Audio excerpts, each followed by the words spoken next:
नमस्कार दोस्तों।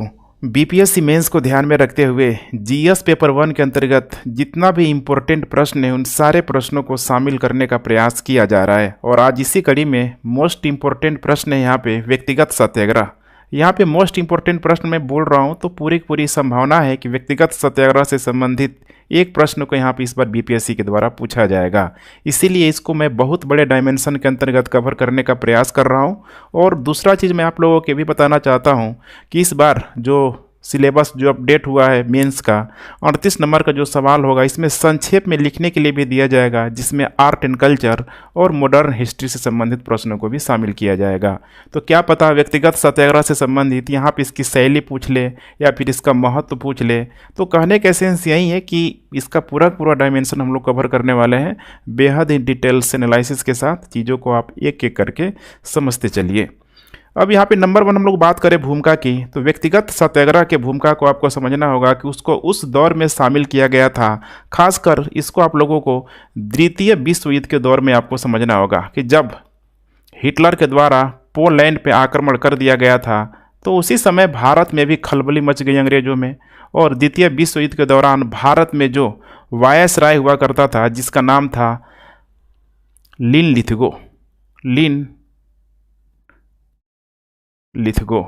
लिथगो ने आनन फानन में भारतीयों के सहमति के बिना ही उसने पूरी तरीके से घोषणा कर दिया कि भारतीय लोग भी यहाँ पे द्वितीय विश्व युद्ध में ब्रिटेन का साथ दे रहे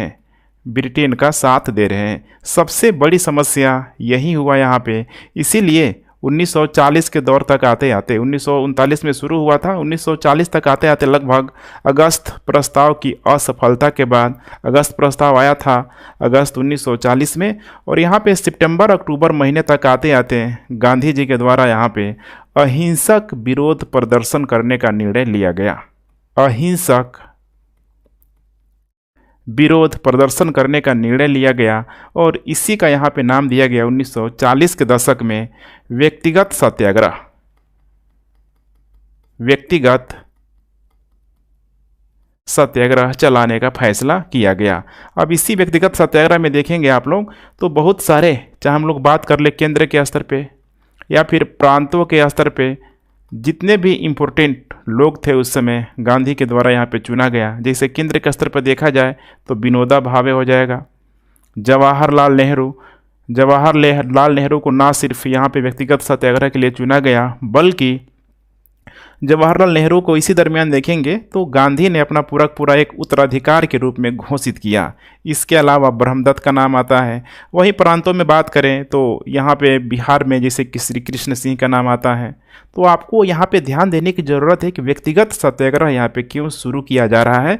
तो साफ साफ इसका कारण था कि ज़बरदस्ती भारत को सेकेंड वर्ल्ड वार में खींचना और उसके बदले यहाँ पे अगस्त प्रस्ताव लाया जिसमें डोमिनियन स्टेट की यहाँ पे मांग रखा गया था, अर्थात भारत को बहलाने फुसलाने की कोशिश किया गया था, जिसमें कांग्रेस या फिर गांधी किसी भी प्रकार से संतुष्ट नहीं हुए। फिर उसकी एवज में यहाँ पे एक अहिंसक आंदोलन के रूप में व्यक्तिगत सत्याग्रह चलाने का फैसला लिया गया। इसमें साफ साफ यहाँ पे कांग्रेस के द्वारा यहाँ पे बोल दिया गया था कि अब फर्स्ट वर्ल्ड वार में हम लोगों ने जो धोखा खाया अब इसमें हम लोग धोखा खाने वाले नहीं हैं। इसमें एक भी रुपया, एक भी पाई यहाँ पे नहीं दिया जाएगा और एक भी व्यक्ति अंग्रेज़ों की यहाँ पे सहायता नहीं करेगा, चाहे वो किसी भी मामले में हो। सैनिक गतिविधियों की यहाँ पे क्यों ना बात कर ले। आई होप चीज़ों को यहाँ पे समझ रहे होंगे। अब आइए हम लोग यहाँ पे बात करते हैं नेक्स्ट यहाँ पे सत्याग्रह क्या है।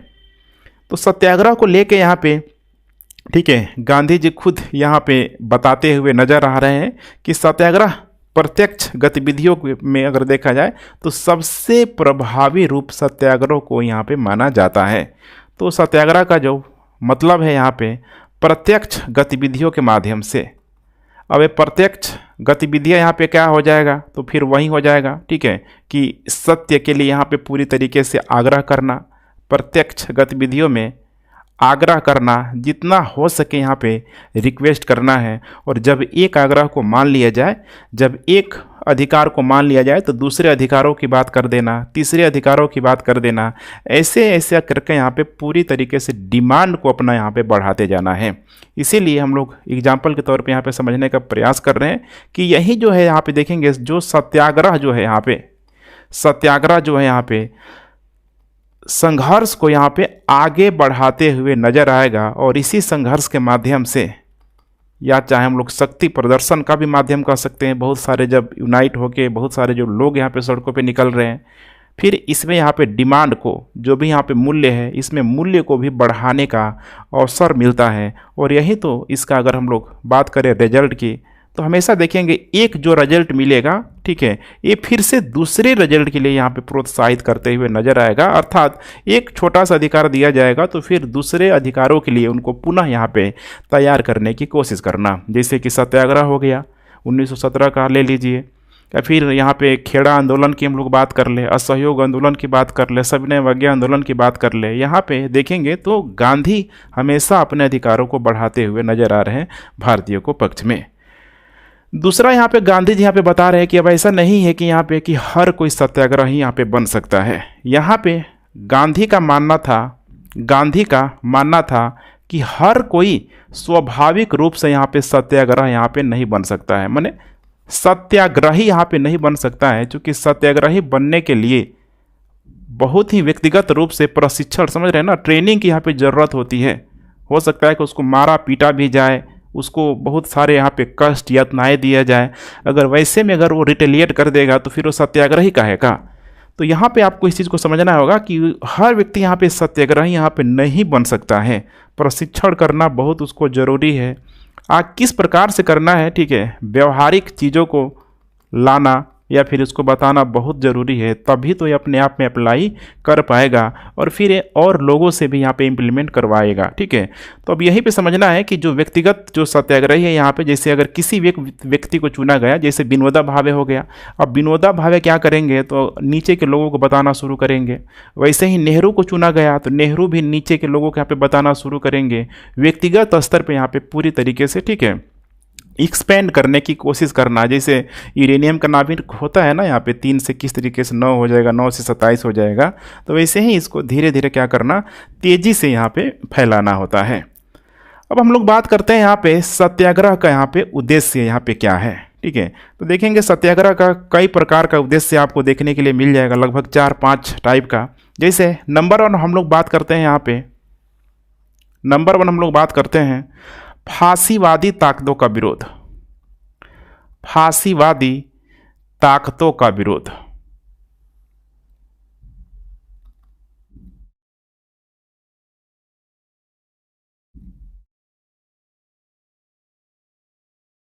फांसीवादी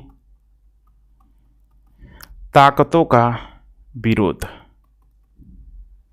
अब यहाँ पे इस चीज़ को समझना है कि इसका मतलब यहाँ पे क्या है। तो देखिए, फांसीवादी ताकतों का विरोध करने से मतलब है मतलब गांधी और कांग्रेस का कि ये लोग हर हाल में यहाँ पे लोकतंत्र को सपोर्ट कर रहे हैं, लोकतंत्र को सपोर्ट कर रहे हैं। और चूंकि फांसीवाद जो शासन है कभी भी और लोकतंत्र को सपोर्ट करता हुआ नजर आए मतलब नहीं आएगा, तो इसीलिए ये लोग देखेंगे तो अप्रत्यक्ष रूप से फांसीवादी तत्वों का ये लोग विरोध कर रहे हैं। अब फांसीवादी तत्वों का विरोध करने से अंग्रेजों के पास एक मैसेज जाएगा कि ये लोग कम से कम मतलब कह सकते हैं कि फांसीवादी या फिर नाजीवादी जैसे लोगों का ये लोग पार्टिसिपेट नहीं कर रहा है, उस पर ये लोग भागीदारी नहीं कर रहा है। जैसे कि इस पर एक एस्पेक्ट देखेंगे सुभाष चंद्र बोस का, तो शुरुआती तौर पे उनका यही मानना था कि दोनों लोग लड़ाई कर रहे हैं, तो इसमें एक अवसरवादी नीति के तहत हमें भारत में अंग्रेजों के खिलाफ बिगुल बजा के विद्रोह करके भारत को आज़ाद कर लेना चाहिए। लेकिन गांधी का उसे मानना था कि हमें जो आज़ादी चाहिए, अंग्रेजों के खंडहर में भारत को आज़ाद करना किसी भी कीमत पे, ठीक है, हमें शोभा नहीं देता है। अर्थात हमें उसका, ठीक है, अवसरवादी नीति के तहत जहां अंग्रेज एक तरफ द्वितीय विश्व युद्ध में फंसे हुए हैं, हमें उसका अवसर यहाँ पे नहीं उठाना चाहिए। और यही कारण है कि सुभाष चंद्र बोस चले गए यहाँ पे धुरी राष्ट्रों के खिलाफ। तो यहाँ पे यही चीज़ को आपको मैं समझाने की कोशिश कर रहा हूँ कि फांसीवादी तत्वों का विरोध करने का मतलब है यहाँ पे कि हम लोग फांसीवादी तत्वों का विरोध नहीं कर रहे हैं। दूसरी तरफ अंग्रेजों के पास भी यहाँ पे मैसेज आएगा यहाँ पे कि भारत के लोग क्या है यहाँ पे, तो युद्ध में न्यूट्रल है यहाँ पे, क्योंकि अंग्रेजों को तो पता है यहाँ पे कि भारतीय लोग, खासकर कांग्रेस जो पार्टी है, इस युद्ध में कहीं से भी सहयोग यहाँ पे नहीं कर रही है। इसके अलावा भारतीयों को यहाँ पे ये भी दिखाना था कि हमें पूरा का पूरा राइट टू एक्सप्रेशन है, राइट टू एक्सप्रेशन, यहाँ में अभिव्यक्ति की पूरी पूरी स्वतंत्रता है कि हमें क्या करना चाहिए क्या नहीं करना चाहिए, और इसको हमारे दिखाने का पूरा पूरा ठीक है हमारे पास अधिकार है। दूसरी हम लोग बात करें यहाँ पे तो अंग्रेजों की दोहरी निरंकुशता। अंग्रेजों की दोहरी निरंकुशता, एकदम ध्यान से आप लोग देखते चलिए, बहुत इंपॉर्टेंट क्लास हो रही है। अंग्रेजों की दोहरी निरंकुशता, अब इसमें क्या था यहाँ पे, इस चीज़ को समझने की कोशिश कीजिए। तो देखिए साफ साफ इसमें तो आप लोगों ने समझ ही लिया था कि सेकेंड वर्ल्ड वार में देखा जाए, ठीक है, तो भारतीयों को कोई इसमें इंटरेस्ट यहाँ पे नहीं था, और भारतीय लोग जिस प्रकार से फांसीवादी शासकों को पसंद नहीं कर रहे थे, खासकर कांग्रेस, और ठीक है हम लोग गांधी की बात कर लें, वैसे ही ये लोग ठीक है ब्रिटिश शासन प्रक्रिया को भी लोग पसंद नहीं कर रहा है। ब्रिटिश शासन प्रक्रिया को भी ये लोग पसंद नहीं कर रहा है। अब यहाँ पे यही चीज़ यहाँ पे अप्लाई करना है अंग्रेजों की दोहरी नीति या फिर दोहरी निरंकुशता के आधार पे, कि जैसे फांसीवाद ने क्या किया, तो यहाँ पे इनके अधिकारों का हनन करना शुरू किया। इनके अधिकारों का जब हनन शुरू किया तो ब्रिटिश शासन ने फांसीवादियों को निपटाने के लिए एक रिटेलिएशन की प्रतिक्रिया के फलस्वरूप देखिए किस प्रकार से द्वितीय विश्व युद्ध यहाँ पे शुरू हो गया। तो यही भारतीय यहाँ पे दिखाने की कोशिश कर रहे हैं कि जैसे तुम्हारे अधिकारों को फांसीवादी लोगों के द्वारा जब दबाया जा रहा है तो तुमने युद्ध का रास्ता चुन लिया, तो ये वही तो चीज़ तुम हमारे साथ कर रहे हो। तुम भारतीयों के अधिकारों को भी यहाँ पे क्या कर रहे हो, दबाने की यहाँ पे कोशिश कर रहे हो, लेकिन फिर भी हम इतना पेशेंस, इतना यहाँ पे संयम यहाँ पे बने हुए हैं। तो यही चीज़ यहाँ पे भारतीय यहाँ पे मांग कर रहे हैं कि जब वो कहावत है ना कि वही काम करो जब तुम जो काम तुम स्वयं के प्रति, ठीक है, मतलब तुम अच्छा फील नहीं कर रहे हो, दूसरे के प्रति तुम कैसे कर सकते हो। तो ये चीज़ यहाँ पे भारतीय लोग यहाँ पे बोल रहे हैं। अब तुम इसको तुम अपने आप में अप्लाई करो कि जब तुम्हारा जब अधिकारों का हनन कर रहा है तो तुम यहाँ पे युद्ध कर रहे हो, तो तुम भी तो हमारे अधिकारों का हनन कर रहे हो, हम क्या करें। तो यही है यहाँ पे अंग्रेजों की दोहरी निरंकुशता। तीसरा है यहाँ पे अंग्रेजों से अंतिम अपील। अंग्रेजों से अंतिम अपील, इसका क्या मतलब है कि देखिए कांग्रेस की जो मांग थी ना शांतिपूर्ण तरीके से स्वीकार करने के लिए यहाँ पे सरकार को एक और यहाँ पे मौका दिया गया कि जो भी मांग है कांग्रेस की उन मांगों को यहाँ पे मान लिया जाए, उन मांगों को यहाँ पे मान लिया जाए।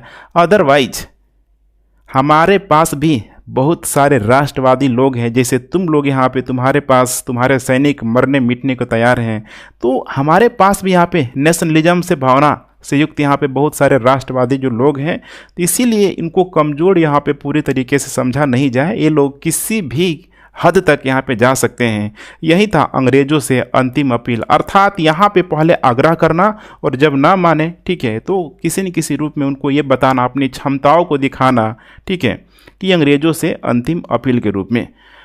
इसमें यहाँ पे कुछ और भी यहाँ पे उद्देश्य यहाँ पे था, जैसे कि इसमें हम लोग गांधी की मत को जानने की कोशिश करते हैं। गांधी का मत, गांधी का मत, ठीक है। तो गांधी देखिए उस समय चाहते तो बिल्कुल ही ये सुभाष चंद्र बोस के रास्ते पे चल सकते थे, जैसे कि यहाँ पे अगर मित्र राष्ट्र और यहाँ पे धुरी राष्ट्र दोनों ही यहाँ पे क्या कर रहे हैं, आपस में लड़ रहे हैं। क्योंकि मित्र राष्ट्र में ब्रिटिश भी शामिल है, ब्रिटेन के लोग भी यहाँ पे शामिल है, जो यहाँ पे भारत में लोग रह रहे हैं। तो यहाँ पे गांधी का मत था कि ऐसे में अगर खुद ये ब्रिटिश लोग यहाँ पे, ठीक है, सेकेंड वर्ल्ड वार में ऑलरेडी ये लोग व्यस्त है, परेशान है, ऐसे में अगर ब्रिटेन को अगर छेड़ा जाएगा, आप सुन ही रहे होंगे, ठीक है, किसी बंगाल के नवाब ने जरूर यहाँ पे कहा हुआ था, ये अंग्रेज जो लोग हैं अगर इनको ना अगर छेड़ा जाए तो शहद देगी, अगर छेड़ा जाए तो काट काट के मार देंगी। अर्थात ब्रिटिश शक्ति उस समय वाकई में एक मजबूत शक्ति के रूप में स्टेबलाइज हो चुका था, चाहे नेवी हो गया, ठीक है, या फिर आर्मी हो गया, या फिर जो भी यहाँ पे वेपनाइज्ड, ठीक है, हथियारों की यहाँ पे बात कर लें। तो वैसे में देखिए यहाँ पे सबसे बड़ी समस्या क्या होती कि अगर उस समय अगर ब्रिटेन को यहाँ पे परेशान किया जाता भारत में, तो ब्रिटेन तुरंत ही आप कह सकते हैं ना, मतलब गलत अख्तियार यहाँ पे अख्तियार लेता, हिंसक गतिविधियों का रास्ता अपना लेता, और उसमें यहाँ पे बहुत सारे लोग यहाँ पे मारे जाते। तो इसीलिए यहाँ पे गांधी का मत था कि देखो हमें जो आज़ादी चाहिए ब्रिटिश साम्राज्य के खंडहर में नहीं चाहिए। ध्यान से देखते चलिए, ब्रिटिश साम्राज्य के हमें वो आज़ादी खंडहर में नहीं चाहिए और हमें क्या करना है, स्वतंत्र भारत का निर्माण करना है, स्वतंत्र भारत का निर्माण करना है। ठीक है, और ऐसे में अगर इस समय हम एक बहुत बड़ा अगर जन आंदोलन छेड़ देते हैं इनको भगाने के लिए, जन आंदोलन अगर हम छेड़ देते हैं इनको भगाने के लिए, तो ये जन आंदोलन को नियंत्रित करना बहुत आसान हो जाएगा। अर्थात हिंसक गतिविधियां से ये जन आंदोलन यहाँ पे उग्र हो जाएगा और इससे कहीं न कहीं यूनाइटेड किंगडम को भी परेशानी होगा और फिर वो रिटेलिएशन करेगा, प्रतिक्रिया करेगा, अर्थात बहुत सारे निर्दोष भारतीय लोगों के यहाँ पे फिर से हत्या कर दी जाएगी। तो यहाँ पे आई होप चीज़ों को समझ रहे होंगे। लेकिन मैं ध्यान रखिएगा, अभी मैं भारत छोड़ो आंदोलन की बात नहीं कर रहा हूँ, बल्कि मैं बात कर रहा हूँ व्यक्तिगत सत्याग्रह के उद्देश्यों की, मैं यहाँ पे बात कर रहा हूँ। अब यही सारा चीज़ देख रहे हैं ना यहाँ पे, कैसे गांधी यहाँ पे रिक्वेस्ट कर रहे हैं, लोगों को मना रहे हैं, लेकिन फिर यहाँ पे बात वहीं आ जाएगी द्वितीय विश्व युद्ध के दौरान जब जापान पूरी तरीके से भारत के, ठीक है, अंडमान निकोबार या फिर बर्मा जैसे देशों तक आके रह हो जाएगा, तो फिर यहाँ पे गांधी को यहाँ पे समस्या होनी शुरू हो जाएगी। उसके बाद यहाँ पे नेक्स्ट है उद्देश्य, बड़े आंदोलनों की योजना, बड़े आंदोलन की योजना। अब यहाँ पे इस चीज़ को समझना है, ठीक है, मतलब बोला जाता है ना कि बड़े बड़े लक्ष्यों की प्राप्ति छोटे छोटे कदमों से यहाँ पे की जाती है। तो ये वही था कि अगर व्यक्तिगत सत्याग्रहियों को यहाँ पे एक्टिवेट किया जा रहा है, खुद सोचिए आप, व्यक्तिगत सत्याग्रह को यहाँ पे खुद एक्टिवेट अगर किया जा रहा है, अगर एक व्यक्तिगत सत्याग्रही अपने क्रियाकलाप को समझ लिया कि हमें किस तरीके से करना चाहिए, तो कितने लोगों को व्यक्तिगत सत्याग्रही के रूप में उसको स्टेबलाइज यहाँ पे कर सकता है। और यही यहाँ पे मंशा भी थी कि अगर जो भी व्यक्तिगत सत्याग्रह से जो भी यहाँ पे युक्त लोग हैं, अगर सरकार उनको हिरासत में नहीं लेती है, सरकार अगर उनको हिरासत में नहीं लेती है, तो ये गतिविधियाँ दोबारा दोहराई जाएगी, ये गतिविधियाँ दोबारा दोहराई जाएगी, तिबारा दोहराई जाएगी और इसमें फिर से बहुत सारे लोग यहाँ पे इकट्ठा हो जाएंगे। ध्यान रखिएगा, बहुत सारे लोग यहाँ पे इकट्ठा हो जाएंगे और जब बहुत सारे लोग इकट्ठा हो जाएंगे तो डायरेक्ट यहाँ पे नारा लगेगा, दिल्ली चलो का, दिल्ली चलो का यहाँ पे नारा लगेगा। ठीक है, पूरा ये कूच करेगा। यही कुछ इस टाइप का मामला यहाँ पे बन रहा था, लेकिन मामला तो ये चला ही नहीं, पता है आपको। इसके बाद से जस्ट क्रिप्स मिशन आएगा। उसके बाद से क्रिप्स मिशन की असफलता ने पूरी तरीके से यह उजागर कर दिया कि ब्रिटिश जो लोग हैं हमारे अधिकारों के प्रति बहुत अधिक जागरूक नहीं है और ये हमें जापानियों से भी बहुत अधिक मदद नहीं कर पाएंगे, खुद ही लोग यहाँ पे भाग रहा है। इसीलिए 1942 का भारत छोड़ो आंदोलन यहाँ पे करना पड़ा। अब यहाँ पे नेक्स्ट हम लोग बात करते हैं सत्याग्रह के लिए भिन्न भिन्न अर्थ।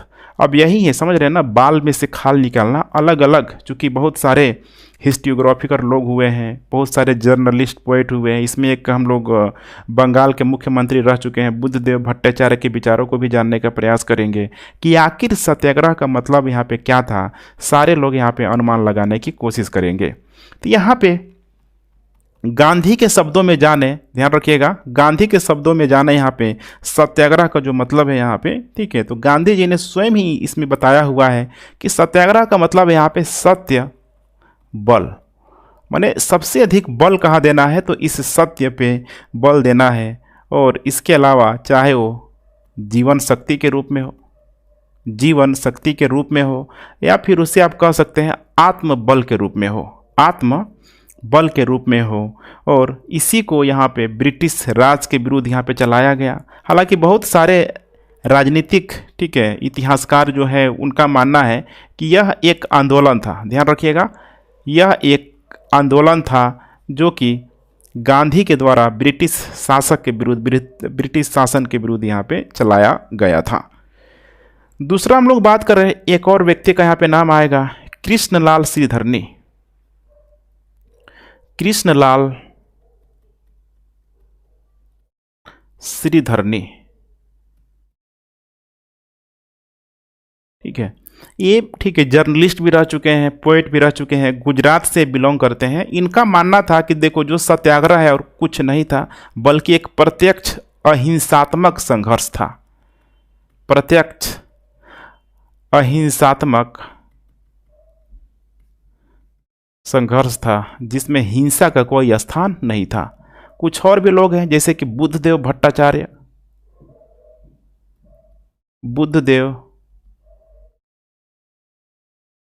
भट्टाचार्य, बहुत ही फेमस पर्सनालिटी है, ध्यान रखिएगा, ठीक है।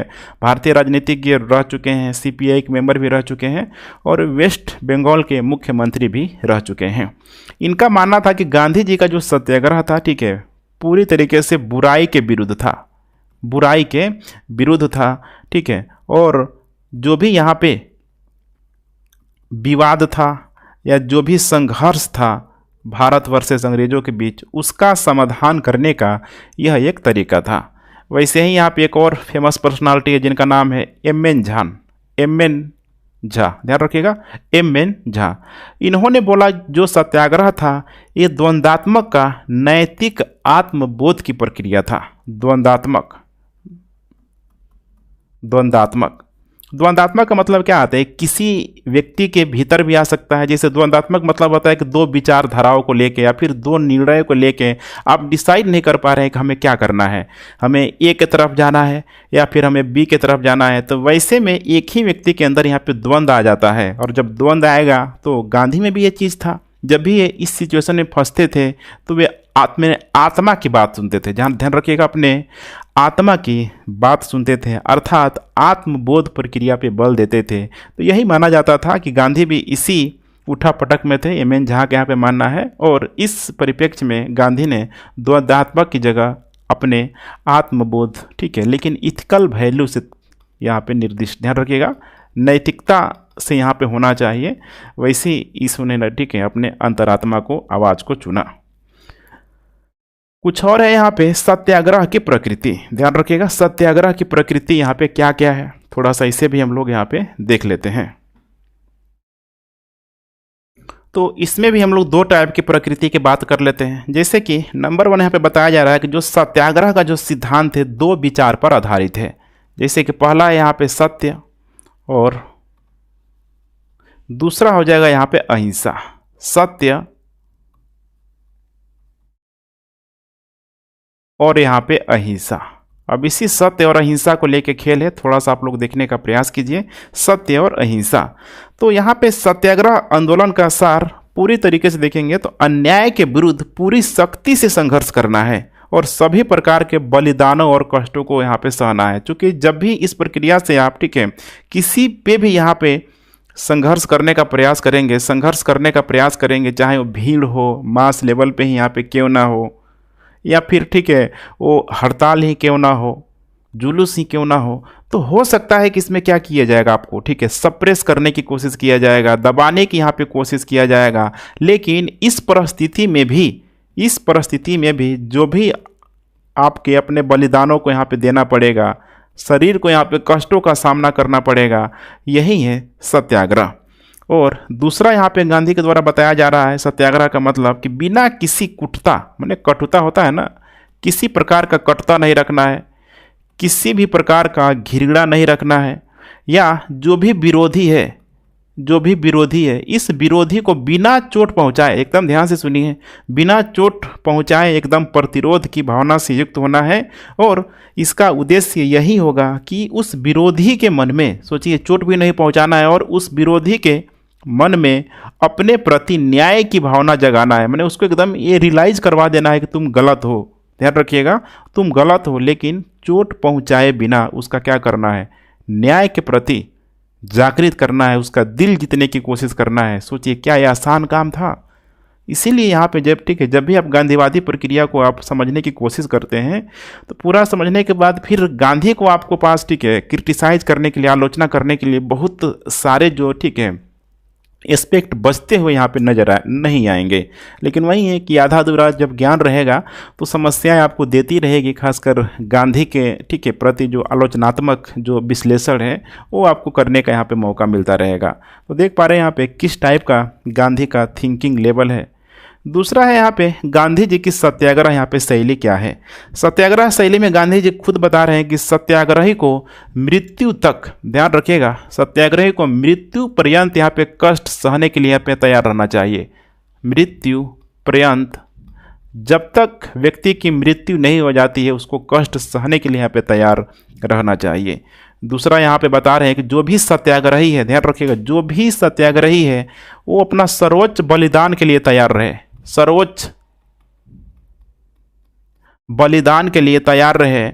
और ऐसा नहीं है कि कोई भी सत्याग्रही है विरोधियों को भयभीत करने के लिए बहुत सारे लोगों को यहाँ पे भीड़ इकट्ठा कर ले और वो पतली गली से निकल जाए, तो वो यहाँ पे रियल रूप में, ठीक है, वो सत्याग्रह की शैली नहीं हो सकती है, वो तो फिर भगोड़ा साबित हो जाएगा। सर्वोच्च बलिदान के लिए खुद उसको आगे आना पड़ेगा, ध्यान रखिएगा, खुद उसको आगे आना मतलब पड़ेगा। और यहाँ पे केवल विरोधियों को भयभीत करने के लिए सत्याग्रहियों को अपनी संख्या नहीं बढ़ानी चाहिए। तीसरा यहाँ पे बताने की कोशिश कर रहे हैं यहाँ पे कि जो सत्याग्रही है इसको हमेशा ही सदैव यहाँ पे विरोधी पर आंख मूंद कर विश्वास करना चाहिए, विरोधी पर आंख मूंद पर विश्वास करना चाहिए और जैसा भी हो सके समझौता के लिए यहाँ पे तैयार रहना चाहिए। यही है, इसी को तो बोला जाता है मजबूरी का नाम महात्मा गांधी। आपको पता है कि अगर आप हिंसक गतिविधियों को अपनाएंगे, आप एक को मारेंगे तो 100 को मारेगा। तो इसीलिए यहाँ पे कोशिश करना है उसके दिलों में अपने प्रति न्याय की भावना को जगाते हुए उसको क्या करना है, तो हर हाल में, यहाँ पे ध्यान रखिएगा, हर हाल में उसको समझौता के लिए यहाँ पे तैयार करना है और ये रियलाइज करवाना है कि देखो हम तुम पे हम कितना यहाँ पे ट्रस्ट करते हैं। चौथा बात यहाँ पे बताया जा रहा है कि सविनय अवज्ञा या फिर सत्याग्रह में अनुशासनहीनता का कोई भी जगह नहीं है। अनुशासनहीनता का किसी भी प्रकार का कोई जगह नहीं है। और जो भी सत्याग्रही है वे अनुचित मांगों को ना माने। जो भी अनुचित मांग है, उनको लगता है कि ये अपने ही नज़र में गलत है, ये मांगने से नहीं मिलेगा, तो वैसी मांगों को मांगे ही नहीं, अदरवाइज देगा ही नहीं। दूसरा ये बता रहे हैं कि आत्मशक्ति के बल पे संघर्ष अनिवार्य है। आत्मशक्ति के बल पे संघर्ष अनिवार्य है, अर्थात फिर वही बातें आ जाएगी, कष्ट सहने के लिए तैयार रहो, ठीक है, आत्मबल के साथ संघर्ष करने के लिए तैयार रहो। लेकिन लोगों में पेशेंस ऐसा होता नहीं है, इसीलिए इस सत्याग्रह को बताने के लिए यहाँ पे लोगों को शिक्षित करना बहुत ज़रूरी है, अर्थात उनको पेशेंस रखने का शिक्षा देना पड़ेगा। सत्याग्रह की जो शैली है उसको यहाँ पे देना पड़ेगा, जो भी कार्य योजना है उनको यहाँ पे बताना पड़ेगा। यही सारे बातें गांधी जी की सत्याग्रह शैली के अंतर्गत आती है। अब यहाँ पे हम लोग बात करते हैं व्यक्तिगत सत्याग्रह की कार्य प्रणाली यहाँ पे क्या थी। इसमें हम लोग देखा जाए, ठीक है, तो गांधी के द्वारा इसको 3 चरणों में इम्प्लीमेंट करने का प्रयास किया गया। ध्यान रखिएगा, 3 चरणों में। प्रथम चरण,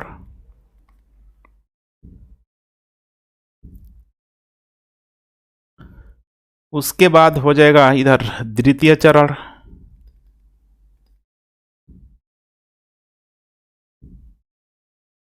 उसके बाद हो जाएगा तृतीय चरण। अब एक एक चरणों को हम लोग समझने का प्रयास करते हैं। प्रथम चरण में अगर हम लोग यहाँ पे बात करें तो सबसे पहले हम लोग देखेंगे कि गांधी जी के जो समर्पित जो अनुयायी थे, विनोबा भावे को ही गांधी ने प्रथम सत्याग्रह यहाँ पे बनाया हुआ था। तो यहाँ पे हम लोग प्रथम चरण में जिक्र करते हैं विनोबा भावे की, ठीक है। तो विनोबा भावे बने प्रथम सत्याग्रही, तो ये अपनी बातों को रखेंगे ना, जाके भीड़ में रखेंगे। और प्रथम सत्याग्रह, व्यक्तिगत सत्याग्रह जो यहाँ पे चलाया ही गया था कि हर हाल में सेकेंड वर्ल्ड वार के प्रति लोगों को अवेयर करना है, लोगों को इकट्ठा करके व्यक्तिगत रूप से सत्याग्रह के लिए यहाँ पे प्रोत्साहन करना है। भीड़ इकट्ठा नहीं होना है, अर्थात उसमें जो भी पढ़े जो लिखे लोग हैं, जिनको समझ में आता है कि किस प्रकार से यहाँ पे व्यक्तिगत सत्याग्रह कार्य करेगा, वैसे ही लोगों को जोड़ने का प्रयास करना है। तो यही शुरू किया गया विनोबा भावे के द्वारा 17 अक्टूबर 1940 को वर्धा के पास ही इन्होंने युद्ध विरोधी भाषण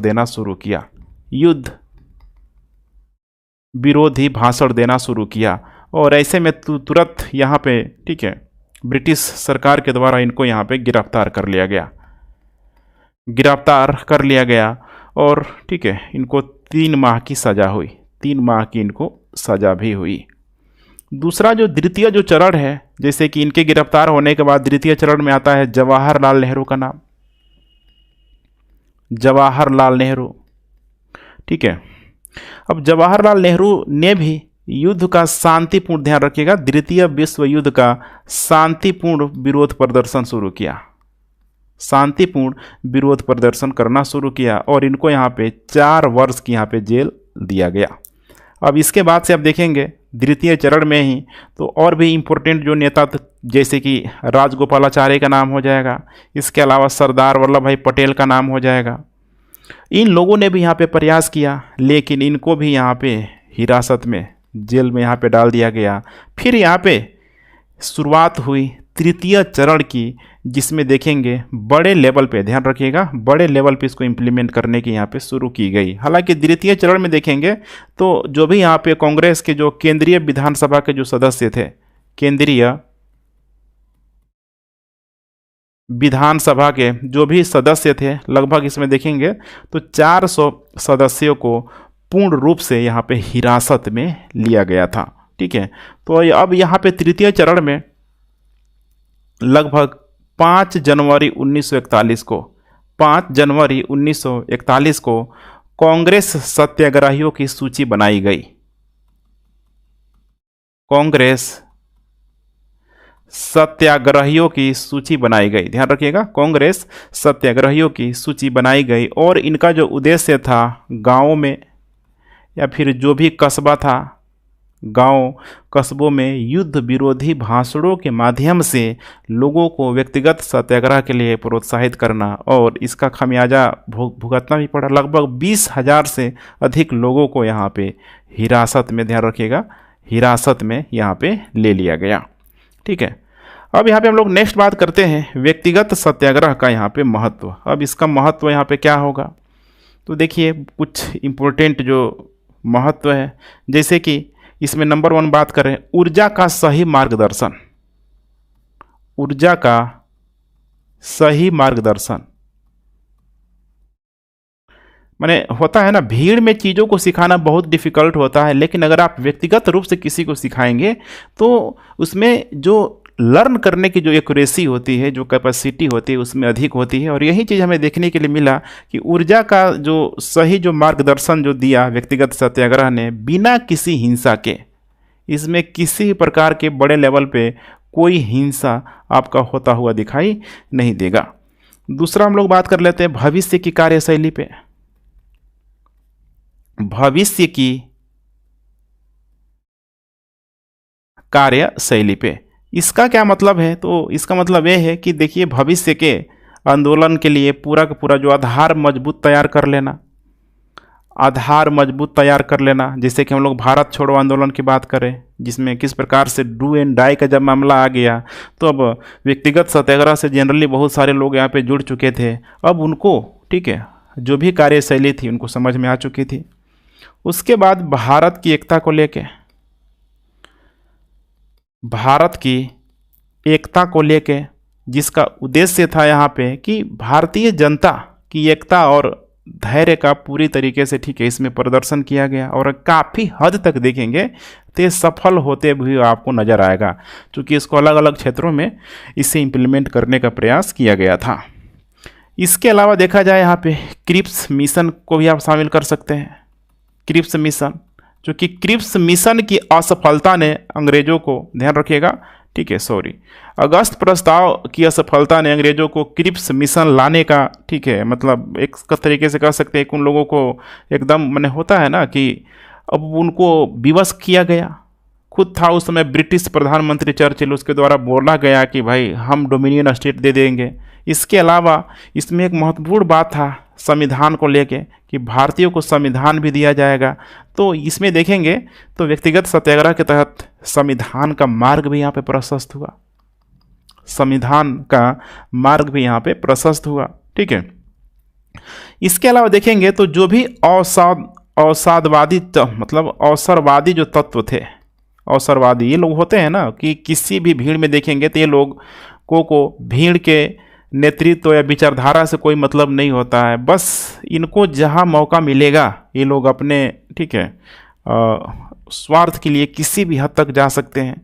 तो अवसरवादी तत्वों को संगठन से बाहर करने का भी मौका मिला, संगठन से बाहर करने का मौका मिला। और यहीं पे देखेंगे तो लोगों को, ध्यान रखिएगा, राजनीतिक रूप से जागरूक करने का प्रयास किया गया, राजनीतिक रूप से जागरूक करने का प्रयास किया गया। उनको शिक्षित यहाँ पे करने का प्रयास किया गया।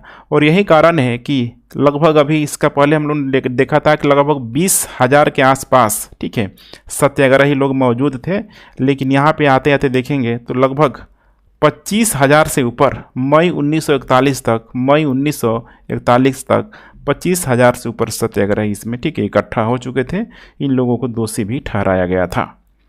उसके बाद हम लोग नेक्स्ट देखते हैं व्यक्तिगत सत्याग्रह जन आंदोलन इसे क्यों नहीं कहा जा सकता है। व्यक्तिगत सत्याग्रह को जन आंदोलन यहाँ पे क्यों नहीं कहा जा सकता है। तो देखिए इसमें गांधी जी खुद यहाँ पे बता रहे हैं कि इसे जन आंदोलन कहना सही नहीं होगा, इसे जन आंदोलन कहना सही नहीं होगा। चूंकि यहाँ पे जब भी जन आंदोलन होता है, ध्यान रखिएगा, जन जो आंदोलन होता है, जन आंदोलन जो होता है अक्सर वो हिंसा में बदल जाता है। ध्यान रखिएगा, अक्सर वो हिंसा में बदल जाता है। जैसे कि असहयोग आंदोलन के दौरान देखा था कि किस प्रकार से चौरी चौरा कांड वाला हिंसा हो गया। सविनय अवज्ञा में भी उतने बड़े लेवल पे तो हिंसा नहीं हुआ, लेकिन बिहार जैसे कई सारे क्षेत्रों में आपको बताया भी था कि छिटफुट हिंसाएं वहाँ भी होती रही। खासकर 1932 के समय जब झंडा फहराने वगैरह को लेके देखिए कितने लोगों को वहाँ पे गोली मार दी गई थी। तारापुर कांड आप लोगों को ध्यान होगा। तो यहीं पे मैं समझाने की कोशिश कर रहा हूँ कि जन आंदोलन जो है, ध्यान रखिएगा, हमेशा हिंसा में बदल जाता है। लोग जो है ना अपना पूरी तरीके से कंट्रोल अर्थात नियंत्रण खो देते हैं और अहिंसा का समर्थक होने के कारण गांधी कोई भी जन आंदोलन अभी आरंभ करना नहीं चाहते थे। क्योंकि द्वितीय विश्व युद्ध में अंग्रेज लोग ऑलरेडी फंसा हुआ था। जन आंदोलन होता तो बहुत सारे लोगों को यहाँ पे मार दिया जाता। दूसरा बात है आपको यहाँ पे समझना है कि वह बड़े पैमाने पर आंदोलन शुरू नहीं करना चाहते थे। बड़े पैमाने पर आंदोलन शुरू नहीं करना चाहते थे। फिर मैं बात वही बोलूँगा कि ब्रिटिश सरकार की खंडहर पे वे भारत को स्वतंत्र करना नहीं चाहते थे, क्योंकि उस समय सेकेंड वर्ल्ड वार में ब्रिटिश लोग यहाँ पे फंसे हुए थे। और वैसे में अगर बड़े लेवल पे जन आंदोलन होता तो खुद सोचिए, ठीक है, कि ये तो मरते ही मरते, लेकिन ये लोग, ठीक है, कई सारे निर्दोष लोगों के भी लोग हत्या करने से पीछे, ठीक है, नहीं हटते। व्यक्तिगत सत्याग्रह आंदोलन में बिहार की भागीदारी की हम लोग थोड़ा चर्चा कर लेते हैं। ये बहुत इंपॉर्टेंट सेगमेंट है, यहाँ से प्रश्न पूछा जा सकता है। व्यक्तिगत सत्याग्रह आंदोलन में बिहार की भागीदारी, तो बिहार में आप लोग देखेंगे तो लगभग 28 नवंबर 1940 को यह आरंभ हुआ। और प्रथम सत्याग्रही, फर्स्ट सत्याग्रही के रूप में श्री कृष्ण सिंह को चुना गया। श्री कृष्ण सिंह को यहाँ पे चुना गया। लगभग 9 माह तक के लिए ये लोग, ठीक है, हमने श्री कृष्ण सिंह जुड़े हुए थे। सेकेंड में नाम आता है यहाँ पे अनुग्रह नारायण सिंह। अनुग्रह नारायण सिंह, इन्होंने पटना में भाषण दिया और इनको यहाँ पे गिरफ्तार कर लिया गया। इसके अलावा कुछ अन्य क्षेत्रों में देखेंगे यहाँ पे तो व्यक्तिगत स्तर पे लोगों ने प्रयास किया, जैसे कि गया के क्षेत्रों में गौरी शंकर के द्वारा, उसी तरीके से सिलाव का जो क्षेत्र है श्याम नारायण के द्वारा। और इसमें अलग अलग क्षेत्रों में बहुत सारी महिला भी शामिल थी। जैसे कि गया में कुछ महिलाओं का नाम है प्रियमंदा देवी, जगत रानी, जानकी देवी। इन महिलाओं को यहाँ पे गिरफ्तार कर लिया गया। वही दुमका में एक और महिला का नाम है महादेवी केसरीवाल। महादेवी केसरीवाल का भी नाम आता है। व्यक्तिगत सत्याग्रह की यहाँ पे सीमाएं क्या क्या यहाँ पे हो सकती है, तो देखिए इसमें कुछ सीमाएं हैं, बहुत जरूरी सेगमेंट है सब। जैसे कि इसमें सीमित भागीदारी, जितने भी लोग रहेंगे, ठीक है, सीमित मात्रा में रहेंगे। और उसमें गांधी ने बहुत अधिक यहाँ पे ध्यान रखिएगा सेंक्शन लगाया हुआ था कि कैसे इसकी कार्यप्रणाली यहाँ पे होनी चाहिए, ठीक है।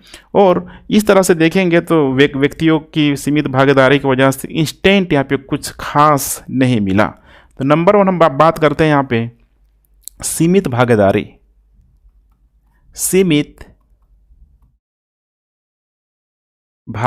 ध्यान रखिएगा, सीमित भागीदारी। ठीक है, तो सीमित भागीदारी की वजह से यहाँ पे मैंने बताया था अभी आप लोगों को, ठीक है, कि इसमें लोगों की संख्या जो है बहुत सीमित थी, व्यक्तिगत स्तर पे चलाया जा रहा था, और इसमें गांधी जी के द्वारा बहुत अधिक प्रतिबंध भी लगाया गया था, हिंसक नहीं होना है। इसके वजह से यहाँ पे इंस्टेंट यहाँ पे कुछ खास नहीं मिला, ध्यान रखेंगे, इंस्टेंट कुछ खास नहीं मिला। हाँ, लेकिन लोगों को समझ में आ गया कि हमें आने वाले समय में आंदोलन किस प्रकार से करना है। दूसरा यहाँ पे है यहाँ पे कि ब्रिटिश सरकार के द्वारा व्यक्तिगत सत्याग्रह को अंकुश लगाना आसान हो गया। अंकुश लगाना, चूंकि यहाँ पे भीड़ इकट्ठा उतना नहीं होती थी, तो अंकुश लगाना आसान हो गया, और इसी वजह से देखेंगे तो जो भी बड़ी राजनीतिक सभाएं यहाँ पे नहीं हो पाई, बड़ी राजनीतिक सभाएं या फिर बड़े स्तर पे प्रचार अभियान यहाँ पे नहीं चलाया गया। तीसरा कारण की बात कर ले हम लोग, कम उत्साह।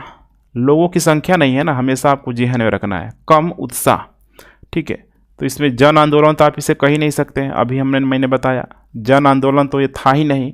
ठीक है, और यही कारण है कि दिसंबर 1940 तक आते आते इसको स्थगित करने का प्रस्ताव पारित किया गया कांग्रेस के द्वारा। ध्यान रखिएगा, स्थगित करने का प्रस्ताव कांग्रेस के द्वारा इसमें पारित किया गया। इसमें कई सारे देखेंगे, ठीक है, तो राजनीतिक दल एकजुट भी नहीं हुए थे, राजनीतिक दल एकजुट यहाँ पे नहीं हुए थे, जैसे कि कट्टरपंथी लोग हैं या फिर जो लेफ्ट वामपंथी लोग थे, इसमें ये लोग भाग ही नहीं लिया। मुस्लिम लीग कांग्रेस या फिर, ठीक है, आगे चल के जो भी गांधीवादी प्रक्रिया के साथ जो भी आंदोलन हुआ उसमें मुस्लिम लीग हमेशा से ही यहाँ पे अलग रहा, तो इसे भी आपको समझना है। उसके बाद नेक्स्ट है भविष्य के राष्ट्रीय आंदोलन के लिए इसकी क्या योगदान था। तो देखिए, अब इन सारी चीज़ों को आपको समझना होगा कि भविष्य के राष्ट्रीय आंदोलन के लिए योगदान क्या हुआ। तो पूर्ण स्वराज की जो मांग है और अधिक प्रबल रूप से उठने लगी। पूर्ण स्वराज, देखिए पूर्ण स्वराज लगभग 1929 के दौर में नेहरू रिपोर्ट में ही डिक्लेयर किया गया था, लेकिन अब ये दौर कहाँ आ गया, 1940 का दौर आ गया, लगभग 10-11 साल हो चुके हैं, अब वही ये पूर्ण स्वराज चाहिए, पूर्ण स्वराज चाहिए। तो इसकी जो मांग है और अधिक प्रबल रूप में यहाँ पे उठने लगी। नेशनलिज्म की भावना को, राष्ट्रवादी भावना को पूरी तरीके से प्रचार प्रसारित किया गया। भविष्य के आंदोलन के लिए खाका भी तैयार हुआ कि किस प्रकार से हमें करना है। इसके अलावा इसी कड़ी में देखेंगे तो कांग्रेस का भी पुनर्गठन किया गया। पुनर्गठन का यहाँ पे क्या मतलब है, तो जो भी नेता है, जो भी लीडरशिप है यहाँ पे, किस क्षेत्र में कौन कैसा कार्य कर रहा है, किसको किस पोजीशन पे रखा जाए, तो यही होता है पुनर्गठन की। बारी बारी से यहाँ पे उसको पुनर्गठित करके और आगे आने वाले आंदोलनों का जो भी नेतृत्व है अच्छे लोगों के यहाँ पे हाथ में रहे। चौथा फैक्टर यहाँ पे हो सकता है इसके योगदान में कि भारतीय जनता की राजनीतिक भावनाओं को इसने मजबूत किया। भारतीय जनता की राजनीतिक भावना को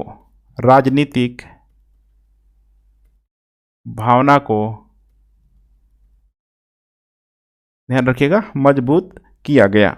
इसका क्या मतलब है, तो ब्रिटिश सरकार शांतिपूर्ण तरीके से भारतीयों की मांग को अब, ठीक है, स्वीकार करने लगे। जैसे कि इसी दौर में देखेंगे अगस्त प्रस्ताव, क्रिप्स प्रस्ताव, उसके बाद से फिर कैबिनेट मिशन। ठीक है, तो ये कहीं न कहीं यहाँ पे हो रहा है तो एक संवैधानिक प्रक्रिया के तहत और शांतिपूर्ण तरीके से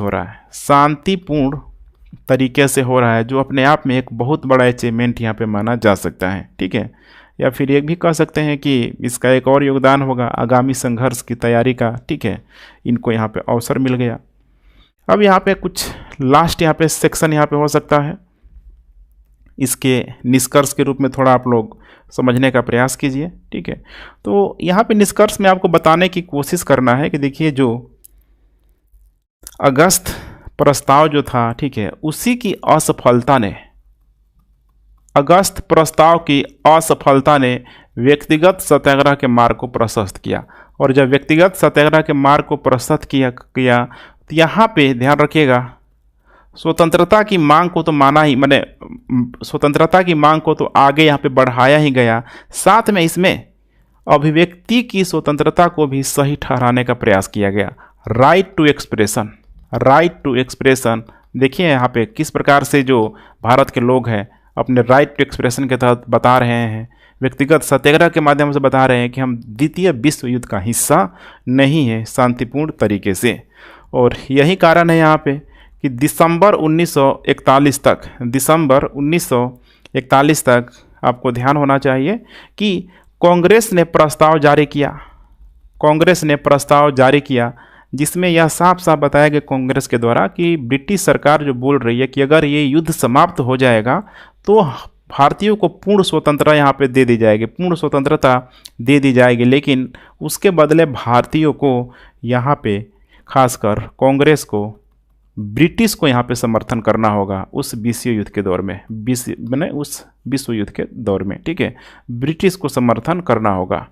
लेकिन आपको पता है कि ये जो कंडीशन है ये लंबे समय तक रह नहीं पाया। 1942 में मामला कुछ इस कदर बदल गया यहाँ पे, खासकर मैंने बार बार, ठीक है, आप लोगों को शेयर भी करता हूँ कि जब जापान का भारत के क्षेत्रों में आ जाना वो सबसे बड़ी समस्या का कारण था। गांधी को भी लगा कि अब मामला पूरी तरीके से हाथ से निकल चुका है, जो भी मोल भाव था हो गया, अब प्रत्यक्ष, ठीक है, कार्य करने का समय आ गया है। फिर वो समय आ गया था भारत छोड़ो आंदोलन का, तो फिर भी ठीक है भारत छोड़ो आंदोलन चला, फिर सेकेंड वर्ल्ड वार समाप्त हुआ। लेकिन कहीं ना कहीं यहाँ पे देखेंगे तो जो एक दौर था, शांतिपूर्ण जो दौर था, कहीं ना कहीं ये व्यक्तिगत सत्याग्रह भी उसमें काफ़ी अहम रोल प्ले करते हुए नज़र आता है, जिसके वजह से भारत को संवैधानिक या फिर संविधान सभा जैसी मांगों को अंग्रेजों के द्वारा मान लिया गया और अंततः भारत स्वतंत्र भी हुआ। तो कुल मिला के यही था पर्याप्त। तो ठीक है फ्रेंड्स, अपना फीडबैक आप लोग देते रहें, काफ़ी इंपॉर्टेंट क्लास है मेरे ख्याल से, ठीक है, सारी चीज़ों को आप लोग देखने की कोशिश करें।